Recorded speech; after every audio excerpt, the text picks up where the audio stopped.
So many memories of my oldest brother James from when all five of us were growing up. We were Army brats, always on the move from base to base, country to country as Dad got reposted. With a stream of new schools, there was the inevitable fights with other kids, and when it wasn't the Bakers versus the world, well, we were fighting amongst ourselves. James was always the protector and peacekeeper, the voice of reason. He'd keep the bullies at bay and stop things when we got out of control. Mom and Dad had put him in charge enough times that whenever that tone crept into his voice, we all pretty much froze and snapped to attention. I was only 8 when James went into the Army.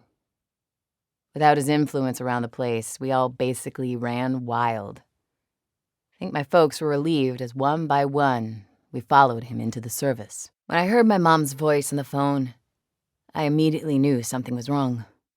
James was KIA. They'd only found out this morning. I was to come home ASAP. Before I could say anything, she'd hung up. I had to get home. I informed my CO and packed my bags, trying my best not to let the shock of it knock me down.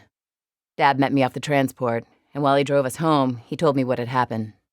James's unit was running escort, moving civs out of a hot zone when they were engaged by a hostile rocket crew. He'd circled around, using terrain to flank and engage the enemy with a set of grav spikes. The spikes blew the crew's ammo dump sky high, and James, along with it.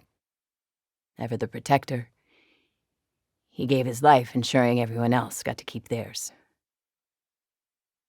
It was a bright, clear morning when we gathered at Arlington for the funeral. 3 generations turned out in their dress uniforms. I was so lost in my own thoughts, I hardly heard the rifle volley ring out. The last time I attended a service here, I was a little girl, and Taps was playing for my uncle. I watched my father's face as the honor guard folded the Winslow Accord colors before presenting the tightly packed triangle to him.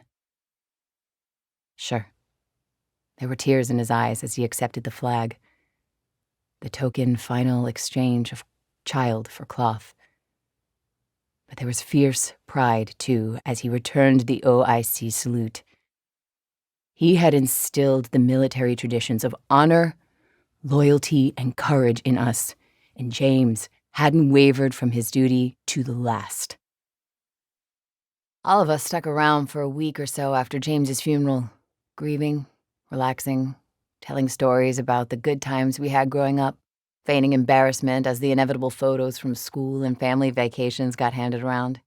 Mostly, though, we were just there for each other. There for Mom and Dad. Crying with them when things got too much. Laughing with them when we were all reminded of some ridiculous drama that James had gotten us out of. Soon enough, the time came for us to part company and return to our separate units. I've been back for a day now.